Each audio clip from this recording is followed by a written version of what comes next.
संविधान में आजादी के बाद जोड़ा गया एक ऐसा आर्टिकल जिसने कश्मीर को विशेष दर्जा तो दिया, लेकिन कश्मीर को भारत से कुछ अलग भी कर दिया।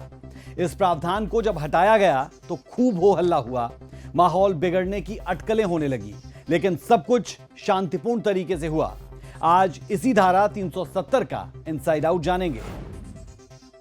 इनसाइड आउट में आज विस्तार से बात होगी धारा 370 पर। समझाएंगे आपको धारा 370 क्या है, धारा 370 कब और क्यों लागू हुई, धारा 370 किसने लगाई थी, धारा 370 लगाने में पंडित नेहरू और शेख अब्दुल्ला की क्या भूमिका थी, धारा 370 के तहत क्या क्या विशेष अधिकार थे, धारा 370 कब हटाई गई, धारा 370 हटाने में क्या चुनौतियां सामने आई, धारा 370 के कश्मीर को क्या नुकसान झेलने पड़े हैं, अफसपा क्या है, धारा 370 हटाने के बाद कश्मीर की स्थिति कैसी है। इन सभी मुद्दों को एक एक करके खोलेंगे, आपके सामने रखेंगे और विस्तार से बताएंगे आपको धारा 370 का पूरा इनसाइड आउट। धारा 370 भारतीय संविधान का एक ऐसा प्रावधान था जिसने जम्मू और कश्मीर को विशेष दर्जा प्रदान किया था।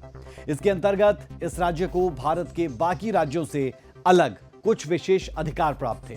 धारा 370 को भारतीय संविधान में 17 अक्टूबर 1949 को शामिल किया गया था।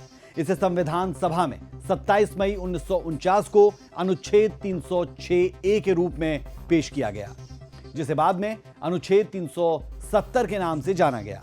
इस धारा को संविधान के भाग 21 यानी कि अस्थायी, संक्रमणकालीन और विशेष प्रावधान के तहत शामिल किया गया था।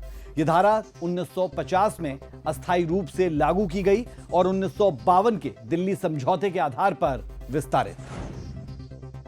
लेकिन धारा 370 लागू करने की जरूरत महसूस क्यों हुई, इसके लिए आपको कश्मीर के विलय की कहानी जाननी होगी, उसे समझना होगा। 1947 में जब भारत आजाद हुआ तब जम्मू कश्मीर के महाराजा हरि सिंह ने इसके लिए हामी नहीं भरी थी, लेकिन बाद में पाकिस्तान के हमले से डरकर हरि सिंह ने भारत से मदद मांगी और इस मदद के बदले में उन्होंने 26 अक्टूबर 1947 को भारत के साथ विलय पत्र पर हस्ताक्षर भी किए।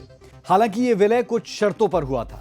इस विलय के तहत जम्मू कश्मीर ने केवल रक्षा, विदेश मामले और संचार जैसे विषयों पर भारत सरकार को अधिकार सौंपा था। कई दूसरे मामलों में राज्य को स्वायत्तता दी गई थी। आर्टिकल 370 का ये का काम था कि आप पहले तो आप हिंदू सिर्फ तीन ही, defence, communications and foreign policy, ये तीन चीज सिर्फ सेंट्रल गवर्नमेंट दिल्ली से कंट्रोल होगी, बाकी सब आप करेंगे। कश्मीर के हिंदुस्तान के साथ इकोनॉमिक रिश्ते तो बहुत थे, लोग जाते आते रहते थे। उस वक्त एक पास लेना पड़ता था जाने के लिए, जैसे कि पासपोर्ट होता है कश्मीरी हिंदुस्तान आने के लिए या हिंदुस्तानियों को कश्मीर जाने के लिए।